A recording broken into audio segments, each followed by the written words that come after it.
So sometimes you need a disaster to show you what you've got. Dad has a full-sized spare tire in his trunk, and we just found out by pulling up all the rugs and the paneling and the coverings of the trunk, which was a nice trunk, but it looks like somebody has slashed Dad's front left tire, and there's a knocking noise coming from the engine. That tire is dead, so flat that it started making a flapping noise as soon as we pulled out of the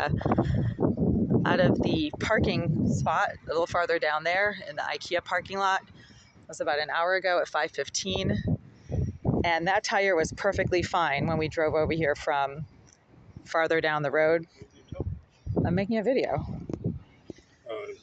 Come on, Dad, you need to record this. So that tire went from full to flat in about an hour while we were at IKEA having lunch.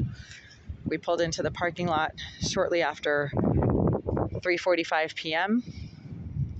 and at 5:15, that thing was flat out, just dead. So we're just waiting. It's very strange how quickly that tire just deflated itself while we were sitting at IKEA having lunch.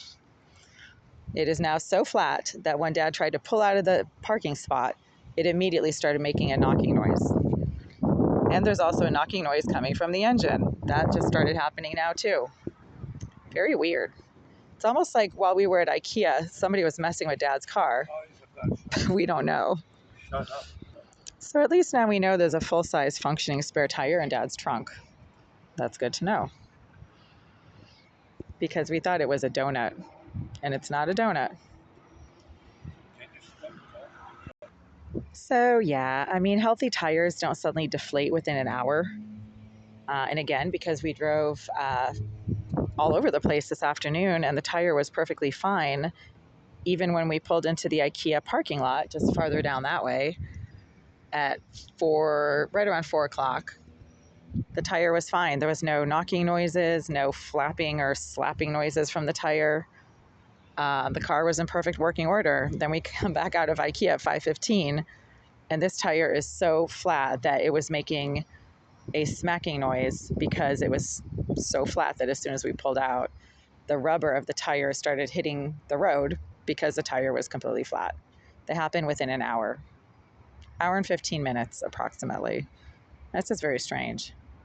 I mean, Dad likes to think everything happens by accident, but there was no broken glass or nails or anything in any of the parking spots that we used earlier today, which was only one, aside from his parking spot where he lives. So the parking spot that we used when we were a couple miles down the road was kind of farther out. There was no reason for there to be any damage to his tire.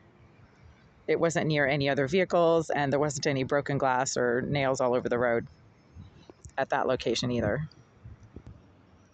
So again, it could just be a random flat tire, but the speed with which that tire deflated itself suggests that it's not, right? If it's just like a slow leak or maybe you have a nail in it, it might take a couple of days for the air to seep out. It doesn't seep out within an hour and go completely flat within an hour in the middle of the afternoon.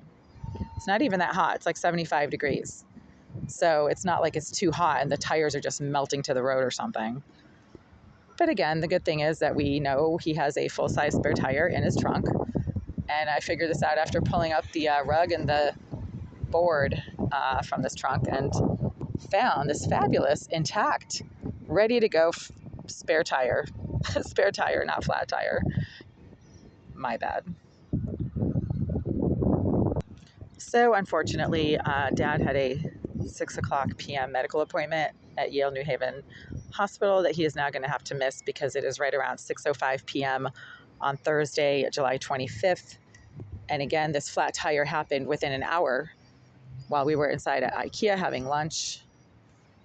And that is really fast for a perfectly healthy, intact tire that was completely functional and working up until an hour ago to suddenly deflate itself. That's just weird. Yay. I think that the tow truck driver is here. That's awesome. Okay, cool. Well, maybe they'll fix this thing in no time then. Yeah.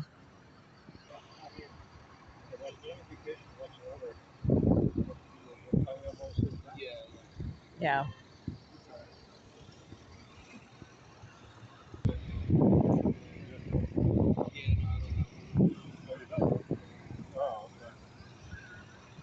It, It's on board.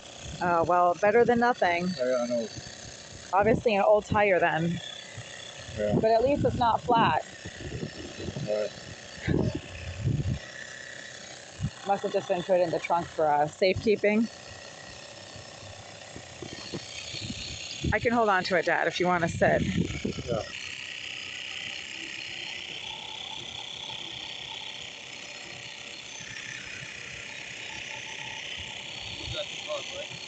What? I'm gonna jack the car up now. Okay, go for it. He's in the car, Dad. You want to? Okay.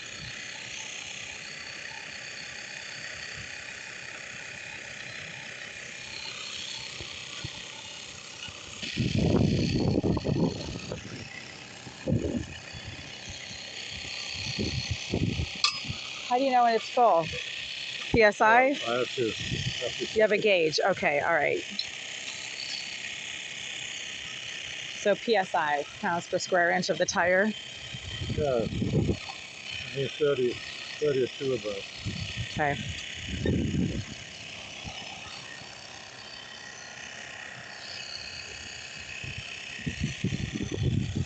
I said there weren't any nails or broken glass that could have punctured the tire at the time. You know, Well, it just kind of went flat. You don't know. Yeah.